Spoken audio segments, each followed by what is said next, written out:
it's Louise Platt at Spiral Bright Insight. I'm a galactic and intuitive and an intuitive astrologer, and I want to talk about the new moon in Taurus in this video. But first, just to say welcome, particularly to all the new subscribers that have joined my channel recently. I'm really glad that you're here, and I hope that you enjoy the content that I share. So what I try and do with all my videos is generally I will focus on astrology, and I weave in the galactic fixed star cosmic point energies along with some of the asteroid energies and archetypes that are talking to me, along with traditional astrology, and using a very intuitive approach. So I hope you enjoy what I've got to share.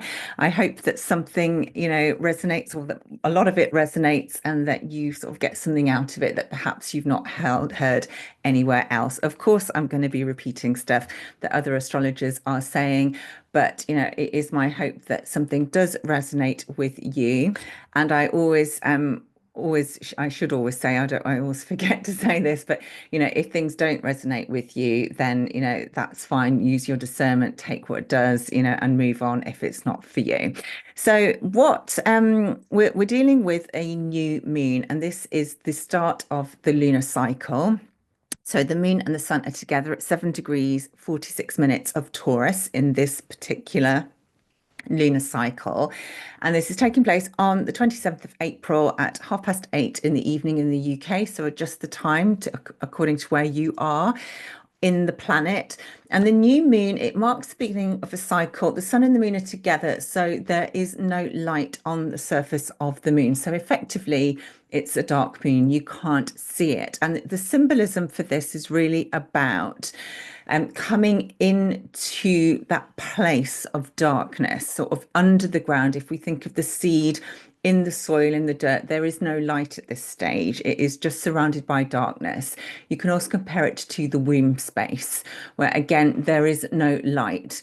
And there is this cocoon, this beautiful sort of opportunity for something new to be created, something to be seeded, something is starting to be born, but it hasn't come into form or fruition yet. So there's huge potential with a new moon, but it is also accepting that you don't necessarily have all the answers or all the insight quite yet. And it is about trusting and having faith, but also perfect energy to set and seed your intentions.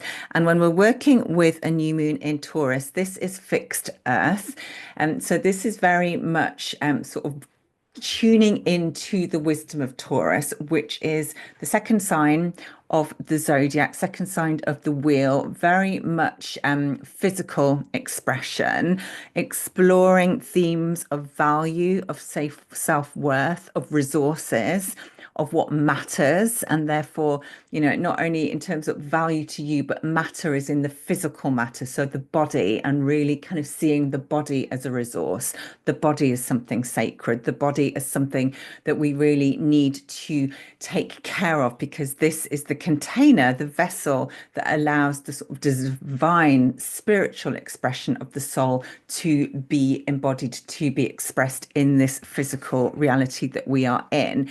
So Taurus relates to the material world, to resources. So very much, things like finances, possessions, what we own, what we can physically hold in our hands. It's also the sign that relates to the senses and our expression of this world through the senses. So when you have strong Taurus in the chart, you're likely to be someone that enjoys the finer things in life, beautiful fabrics, things that feel good, food, things that taste good, things that smell good, perfumes, things that look good, aesthetics, colors, art, creativity, all those themes come in. And this is a moon and a sign that is ruled by Venus. So again, there is real artistry, aesthetic. And so, we're thinking about what we love when we tune into Venus and what we can attract in. But the sign is very much about simplicity, sort of coming back to no frills, no fuss, no sort of it's not necessarily a glamorous sign. Taurus can be very practical, quite very earthy, Very simple, and it's very much about builder creator energy. So, with this new moon, we are building something, we are creating something that is really very practical, but also very tangible. You know, you can feel it. Something is coming into form that is very, very real. Taurus is very persistent. There's a great deal of commitment, dedication, tenacity, perseverance, but it's also very slow and very steady, which gives Taurus the ability to really slow down, to come into a state that is much more aligned with peace and very sort of safe, secure energy, very grounded, very embodied, very practical.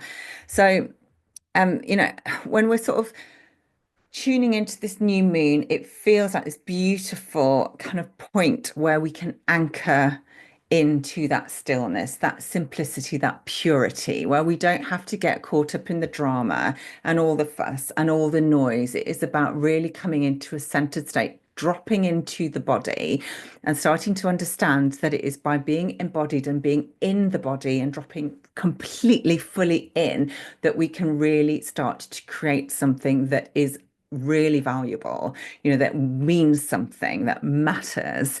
And that is what I feel is coming through. So it is about stepping into that Taurus energy, that stillness, that presence, and really being able to finally connect with your own self-worth, because this is a really important sort of anchor and sort of stepping point in terms of our process, our evolution, our growth, but also seeing what really matters and what is going to make a difference in this world.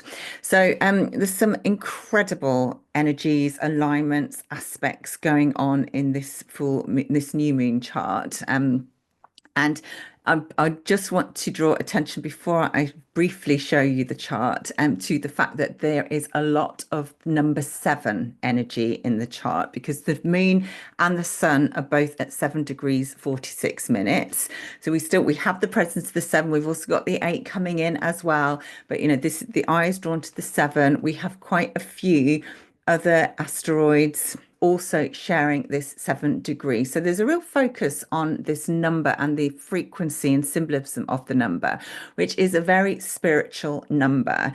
So, you know, when we're working with the seven, it requires us to come in, to be introspective, to be reflective, to really connect with the deeper truth and deeper wisdom. It's very much about stillness. So it does feel that this new moon is a real sort of anchoring energy and an invitation for us just to really connect with that stillness, that peace, that safety and security, which, you know, let's face it, has been a little bit missing in action lately. There's so much drama, there's so much chaos, there's so much change going on that we kind of got this beautiful energy of just to, you know, take a second and suddenly realize that, you know, when we come into the body, we actually have this opportunity to feel safe, to be present, and to connect with that peace through grounding, through connecting to the energy of the earth and to Gaia. So it feels really, really beautiful. Yes, you know, there's going to be new things starting that relate perhaps to the financial system, because this is Taurus, this is resources. You know, there may be announcements with regards resources, energy. It could be anything. Obviously, with astrology, we're looking at the themes rather than something prophetic.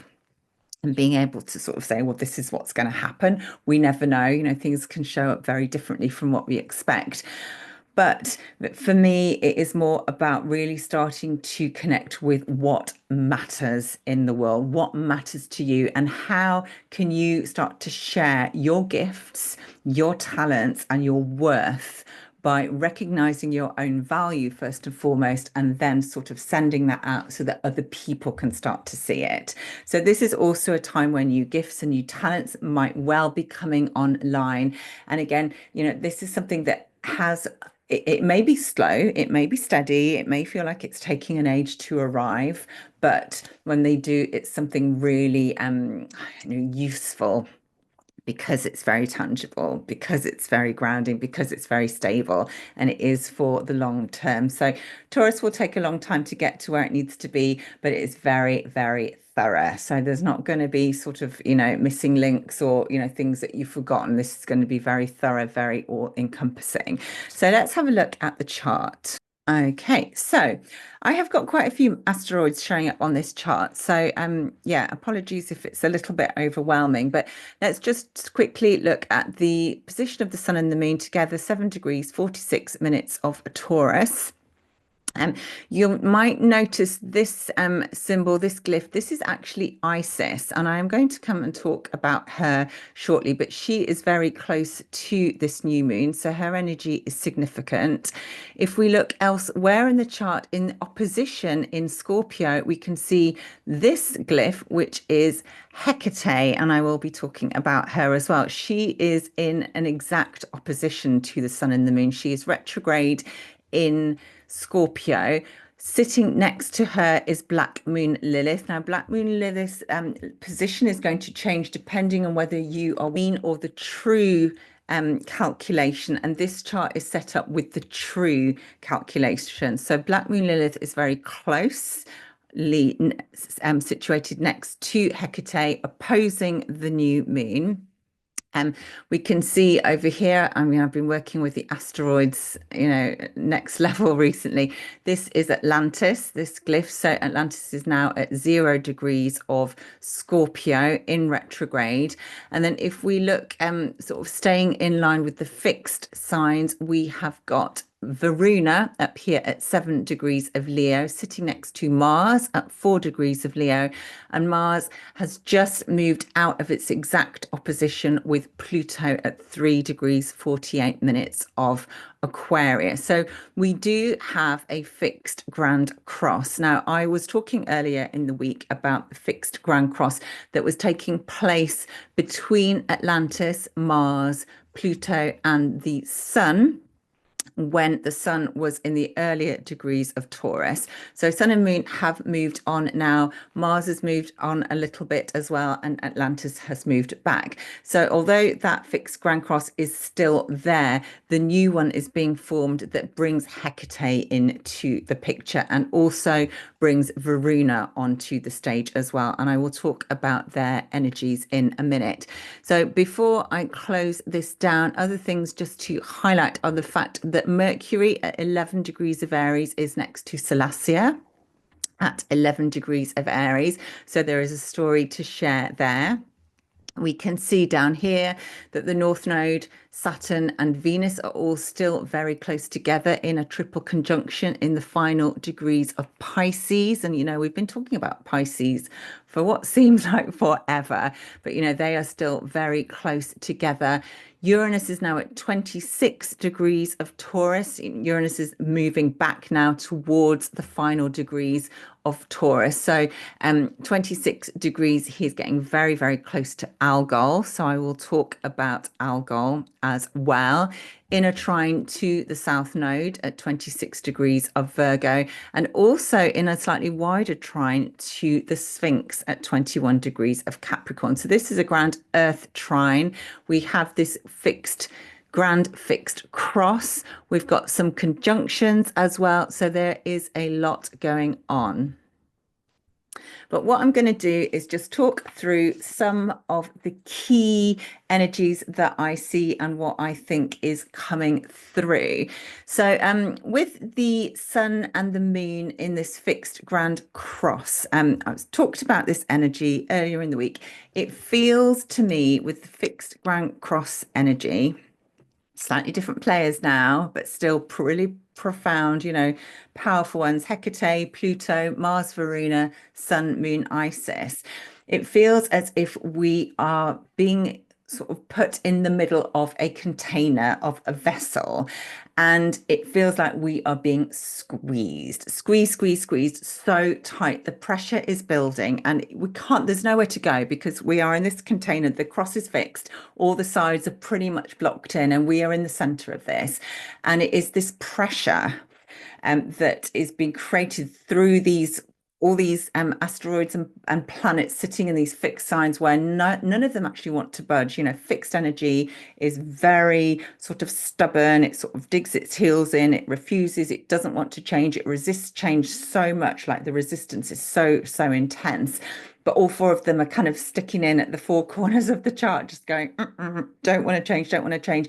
And it is that resistance that is creating this pressure. And it is the pressure that we are being put under that is forcing this absolutely huge alchemical change. So this is alchemy in action, using the four elements from the fixed grand cross that are all coming together to combine within this fixed container, this container that we are sort of being almost, we've been dropped in. There's no way out. We have to go through this. It's like the caterpillar in the cocoon. You know, we don't quite know what's going to happen. We don't know what transformation is going to take place, but we know that something big is shifting. Something big is absolutely happening. And for me, what I am being shown is that it is through this pressure, which is basically hammering us as carbon human beings, that is going to create an alchemical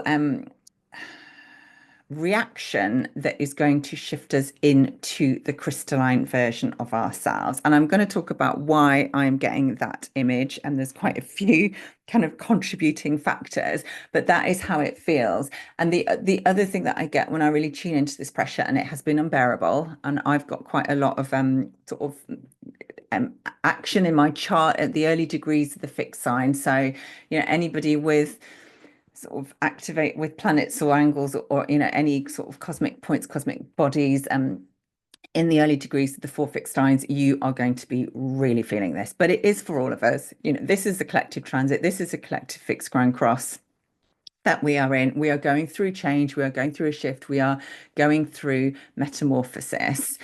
It feels like we are in the birthing canal now, and the lights have gone out, and it feels really dark. It feels really cramped. We have to grow. We're trying to grow, but the space is literally closed in on us. That is how it feels.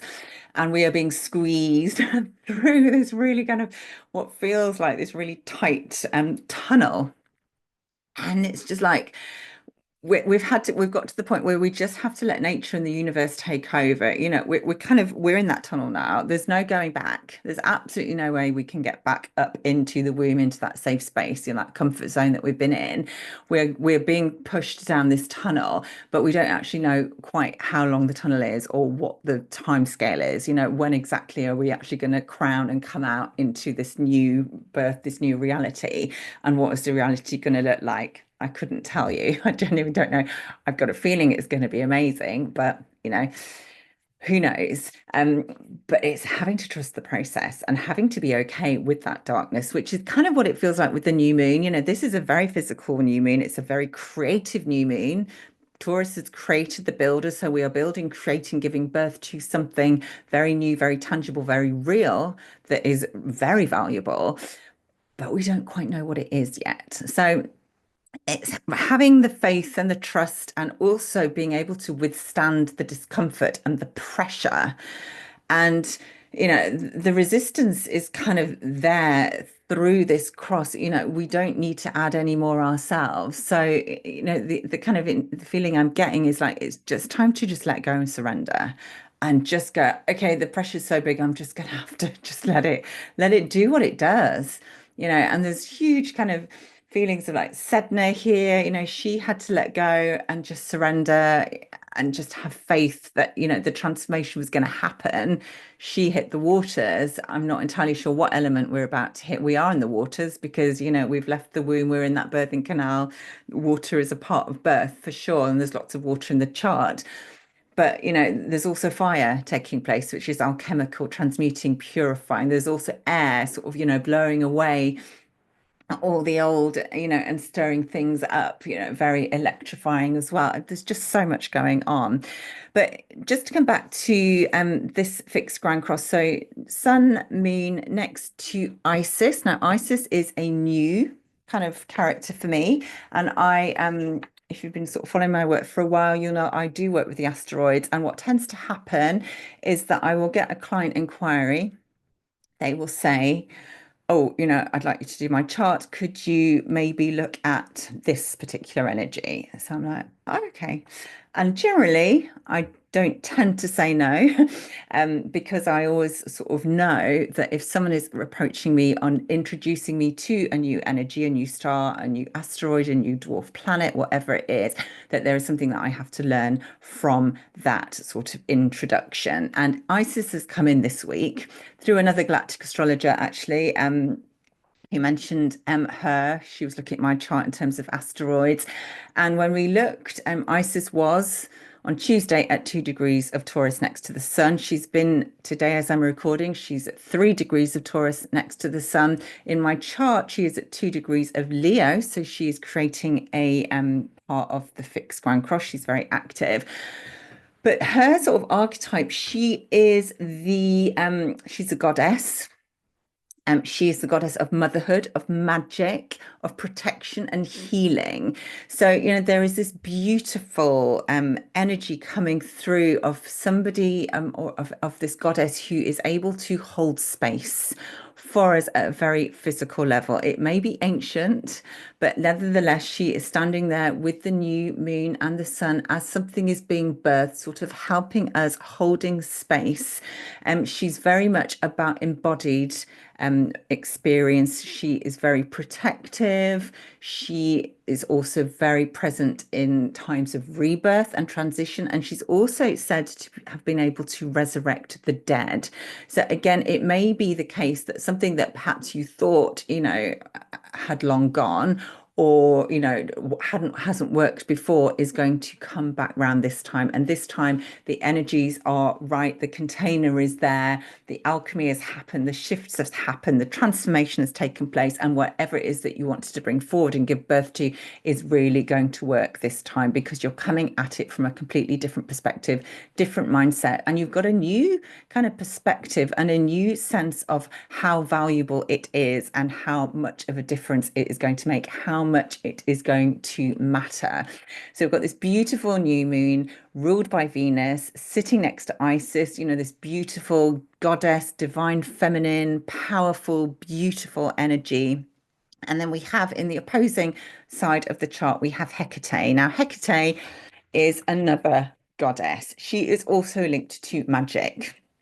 She tends to be more associated with the witch energy and the witch archetype. So more about spells and the power of words comes through with Hecate. She's also the goddess of the crossroads. So she tends to show up when we are at a crossroads, when we have to make a decision, when we have to choose a direction, decide which way we want to go. And she will stand there and protect us as we do that. So she is always present when there is something, a time, a point of deep transformation and change. She also kind of represents the three sort of stages of a woman's life. So she's represents the maiden, the fair maiden, that purity, that naivety, that beauty of youth, and the mother, so the mother who is at the stage of giving birth to something, and also the crone, so that wisdom, that maturity, the sage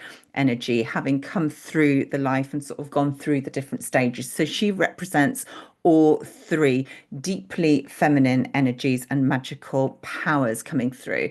The association is also with the witch, but the witch is from the perspective, not the monster or somebody to be scared, from the fairy tales. This is the woman who is in touch with nature, who understands the healing potential of the earth, of nature, of plants. This beautiful connection to her embodied wisdom. And she knows that being grounded and being connected to the earth is actually going to give rise to the deepest and the most intense level of magic. She also helps us connect to our intuition, to understand about the cycles of life and how everything has a cycle, everything has a beginning and an ending, and that it is normal to kind of go through this process of regeneration. That is part of life. And it often is about sort of just, surrendering to that and knowing that change is part of the process. She is very helpful at helping us to look at fears and do shadow work and to go into those darker places that often people just aren't necessarily even aware that are there, or that they're too scared to face up to. But she knows that by going into the dark and facing the shadow and doing the shadow work, that is where the gold lies. And that is actually the key to deep transformation. So she will show up when we have a choice to make, when we have to choose which way we go. She helps us to have clarity and to navigate the transitions and to trust in our instinct. Again, if you're not quite sure which way to go, it's coming into that stillness, connecting to Hecate, connecting to Isis as well, and just dropping in to the body and that what feels right. What does my body want to tell me? What is the wisdom of my body trying to share? Because again, there's been such a focus on being in the mind and understanding things from a mental, intellectual perspective, but actually the deepest wisdom comes within the body because the body knows. So the other beautiful thing about Hecate is that she stands up for and represents all those women and men who have been ostracized or marginalized or persecuted for showing, for standing in their magic, for using their gifts, for sort of expressing and having a voice that perhaps, doesn't quite align or fit in with the status quo or with conventional what society expects. So, this is really beautiful because this is like shining a light on all of those people who actually had so much wisdom to share, so many gifts that were so valuable, but perhaps, it may have at one point or another bit posed a threat. So this is about bringing all that back in and seeing actually it was so valuable. And it's helping all of those who maybe have disconnected from their gifts and their wisdom and what matters, their matter, their value and their worth, because they're fearful that they are going to be ostracized or marginalized. This is about bringing them back into the fold, which I see very clearly as well with Pluto in Aquarius. I feel Pluto in Aquarius is very much about transforming, attitudes to all those people that perhaps in the past have been ostracized or have been seen as the black sheep, or, have been cut away, cut off because, they just didn't fit in. They were different. They were seeing the world from a different perspective, and somehow that was a problem.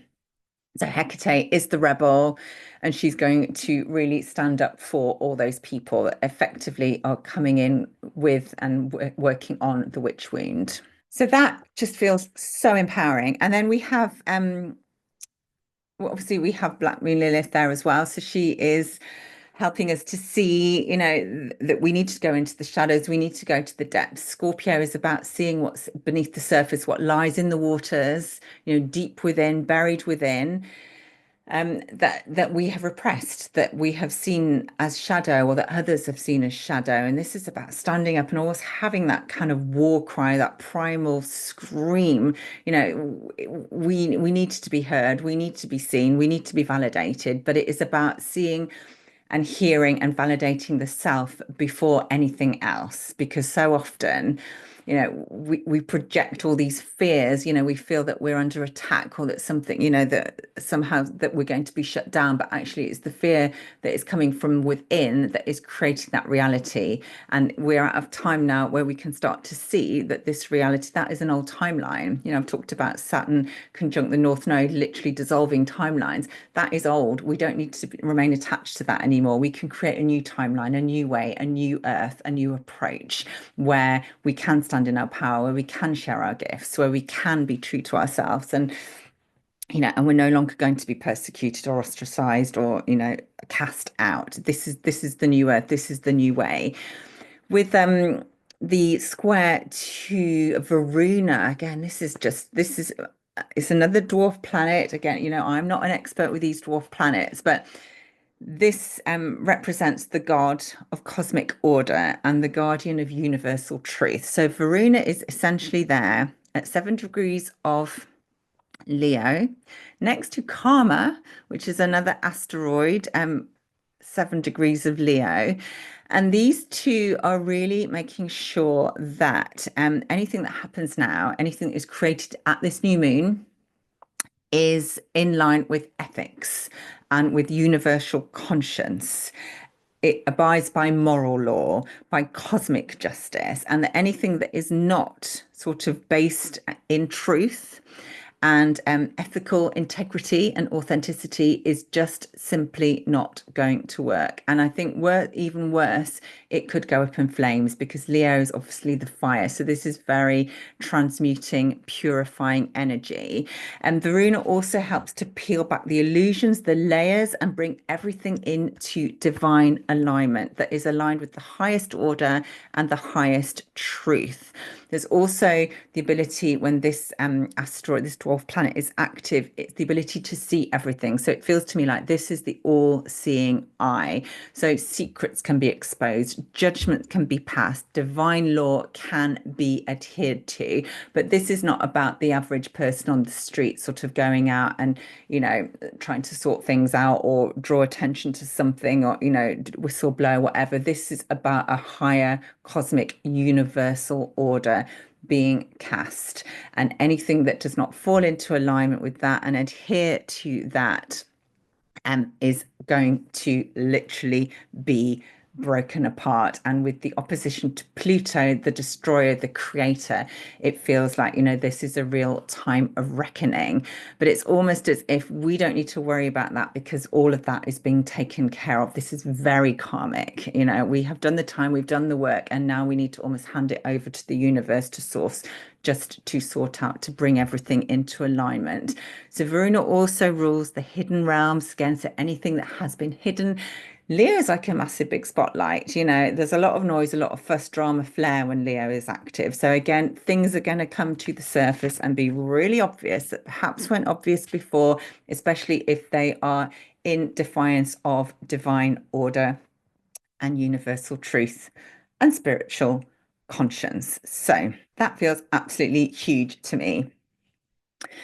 So, and again, this could well be linked to the witches and how, men have been cast out, persecuted, murdered, abused, all of that. And again, that could be coming into the spotlight as well. But this is very much a reset. Now, Mars is next to Veruna at 3 degrees of Leo. So this is giving extra drive, extra passion, extra motivation, extra oomph is coming through. And then before I talk about the fixed stars, I just want to draw attention to the fact that Mercury is conjunct Salassia. Now, Salassia is an energy that I have spoken about fairly recently because this was important at the solar eclipse. Salassia and Mercury are both at 11 degrees of Aries. So this is very much about information, understanding, insight that is coming through that is very much aligned with the diamond codes and the diamond frequencies. Because Salassia is the salty sea water goddess. So she is very much more divine feminine energy coming through, linked to the waters, linked to the depths, and the information and the wisdom that is held in the waters. That is very much available to us at this time. It feels like the waters are kind of almost being channeled by Mercury through that 11, the repeating 11.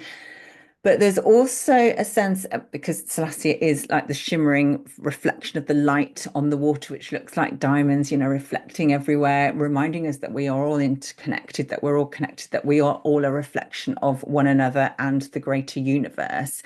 But it's also about going into the depths, going beneath the surface to look at what is hidden in the depths, because that is where the wisdom is. And sometimes when we go beneath the surface, it is dark, it is unknown, this is unfamiliar, obviously as humans, we can't really breathe under the water. So it's almost like you have to change your whole way of being, of approaching, of existing, if you like. But it's important that we do look beneath the surface because that is where so much of the wisdom is held. And often as well, with the glittering, shimmering, diamond-like codes, they can be really, really beautiful. And there's so much, treasure there and jewels and wow, beautiful. And I'm sort of drawn back again to the fact about the squeeze and the, moving from carbon to crystalline and this alchemical process that's taking place. But it's also important not to be distracted by that and to go into the depths and to see what is hidden, to do the shadow work, to go down into the dark, because it is often by going into the dark, facing the shadows, and actually sort of facing the fears that we may have always had, that we can see, that it wasn't something as big and scary as perhaps we thought it was, and we can release ourselves, and that liberates and gives us freedom. So that feels really, really important. Also, worth noting, and I know Pam Gregory's talked about this, that Salassia is also connected to light language. So again, there may be more people sort of having light language activations or feeling more confident, more comfortable, and more courageous with their light language, because this is an Aries, so there's something new coming through. But again, it's also the wisdom that is in the light language, and sort of having to step away from needing to understand what the light language actually means, and just seeing it as direct communication from the galactics, from the cosmos, from other dimensions coming through, and using us as a vessel or a channel for that. So that feels really, really, really beautiful. Okay, so let's talk about some of the galactic stars. I won't bring all of them in because I'm aware this video has already been quite long, but there are a few that I really want to highlight. So the sun and the moon are conjunct Shadir in Cassiopeia. Cassiopeia is Andromeda's mother, Queen Cassiopeia. And she was known for her beauty, but also her vanity. And she's said to have claimed that she was more beautiful than the wives of the gods. And she angered Poseidon, who demanded that Andromeda was put forward, offered as a sacrifice for Cetus, the sea monster, which then led Perseus to come along and set her free. So there's a lot of quite incredible, powerful stories all tied up with the myth. But the star Shadir is a really, really beautiful one because it connects us to the themes of beauty, but also royalty, Cassiopeia being the queen, and royalty from a divine feminine perspective. So again, this is something I've been working with. It came up really strongly earlier in the week for me, but the whole theme and concept of royalty, for us in our present day, and perhaps for many, many timelines, has been often associated with people in power at the top who've got all the riches, they control, what goes on. And there is a lot of distortion because often with power and money, there is corruption, there is darkness, there is shadow. And the whole theme of royalty, we're being invited to come back to what is royalty. And when I did a little search, some of the words that came up were sort of nobility, sovereignty, being sovereign over the self-rulership, and wisdom, and receiving attention for the right reasons rather than being put on a pedestal and being worshipped. This is not about almost false light and false role models. And there are themes of duty and sacrifice that come up with royalty as well, but it is about connecting to what are the riches, what is wealth, what is nobility, what is royalty to you, what does regal mean, what does noble mean, and trying to almost move away from the more patriarchal view, and where it's all about money, and and we worship these people and they can basically do what they want because they are worshipped, they're in sort of on the pedestal. It's about connecting to what royalty means for you inside you, and how can you step up into that archetype and that energy, and you be a role model for yourself as well as other people.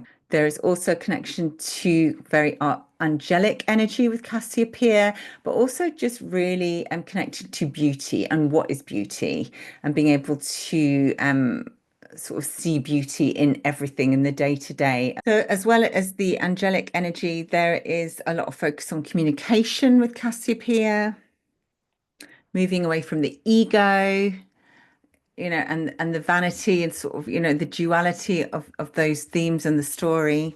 And being able to see your own beauty, because that is something that so many of us often find hardest to do. There is also Titouin in Andromeda, which is also conjunct the sun and the moon. So this is Andromedan energy, very much about breaking free from the chains like Andromeda, was able to do when Perseus rescued her. But also setting yourself free by not being attached to being in a certain form or being a certain way, being able to shape shift, being able to stay in flux, being able to stay in flow and sort of go accept and surrender to the changes that are going on. Um, so frequency of freedom, breaking free, also very strong divine feminine energy coming through, but not sort of attached to gender. This is divine feminine consciousness rather than being female and male. And then with Andromeda as well into Taurus in particular, there are themes of beauty and sort of seeing that beauty is not sort of at the surface. You have to go within to really connect with the beauty and see what is beautiful in our world. It's not always surface, it's not skin deep, it's not surface level, which kind of takes me back to the Salassia connection. And then Veruna and Karma and Mars, but although Mars is a little bit out of the conjunction, are conjunct Red Cancri. So again, we come back to this beautiful diamond energy. Diamond Red Cancri is the diamond star in the Cancer constellation, said to be made out of diamonds. So, this is again beautiful, kind of nod to the fact that we are turning into crystalline form, that we are in this birth canal. There is huge amounts of pressure, but it's part of the process of metamorphosis, of transformation. We have to go through this pressure to experience the transformation and the release that comes at the end of it as we are reborn. And of course, the shape of the cross, the fixed grand cross, if you turn it slightly on an angle, you have the shape of a diamond. So going through all these four ways, these four directions, but coming back to the center, which is where the alchemy takes place, which is where the shift takes place, and where we sort of step into and use and work with these beautiful diamond codes to help us shift at all levels, body, mind, and soul. And Mercury and Salassia are in a beautiful trine to Antares, which is one of the royal stars, very much linked to fire energy, to transmuting, to again the alchemical process of shedding layers, the phoenix energy, regeneration, being reborn, and holding space for us as we go through this process. And the other star that I wanted to just bring in very briefly here is the fact that Uranus is now coming back into a conjunction with Algol, and this is Medusa. But rather than talk about her extensively here, I'm going to do a separate video about Medusa and Algol and how I see this sort of third time conjunction, because this is the third time that Uranus will have been conjunct Algol, and how what the stories have been coming through for me, because it has been really quite profound and very insightful. Medusa has been talking to me. So I'm going to do a separate video about that, because the conjunction will be exact in early May. So we've got a couple of weeks still for that to really build. But it is building now. So that again, themes of goddess, monster, what is beautiful, what is not, what has been corrupt, what has not, what has been betrayed, what has not, and cutting off the head, which only empowers and creates, transforms the goddess or the creature into an even more powerful creature than she was before. Also themes of looking your fears in the eye, and are you going to let your fears petrify you, turn you into stone, keep you frozen and able to move forward, or can you look at them from a slightly different perspective and actually see that it's not as scary as you thought it was, and actually you don't actually need to be frozen at all. You can see your fears, they can melt away, they can thaw out, and you can move forward in a completely new, very empowered way. Right. So although that's been quite a long video, I feel like I've done a bit of a whistle stop tour, particularly on the galactic energies, but I hope you have sort of followed some and I got something out of what I've shared. Like I said, it always feels like I'm scratching the surface. There's always so much I could say, but I hope that what I have said has added value. So please do like the video, comment if things have been shared that have resonated, share how the energies are coming up for you. Are you feeling the squeeze too? Are you feeling something new, exciting that's coming through that feels part of the new earth, that is going to bring in new gifts and new activations? Share, let us know what's happening. And as always, please do sign up for my newsletter, my mailing list. You can do that on my website, spiralbright.co.uk. I am working on quite a few exciting projects in between all the readings that I'm doing, in between creating this content. But I definitely feel like there is some new stuff coming through and that I can't wait to share with you. It's slightly early yet. I haven't quite got it together, but it's going to be about, giving you access to more information, more insight. So yeah, that is very exciting. And what else was I going to say? Oh yeah, thank you as well to all those people who have given me super thanks. So, so grateful. And if you are finding my content valuable and you want to share your appreciation, then the super thanks button is there, and I've got a PayPal address as well in the description box. So yeah, really appreciate any contributions. It just makes such a difference. Because this work does take time to create and edit and upload. Even the uploading is ridiculously long. You won't believe how long it takes to upload a video to YouTube. Well, you will if you're a creator. But anyway, I've gone off track there. So wishing you the most amazing new moon. Stay with it, let the pressure do its work. Trust in the process. There is a greater force at play now, and we just have to let it go. We have to go along with it and trust that, we are being shifted into something incredible. So yeah, sending lots of love, and I will be back soon.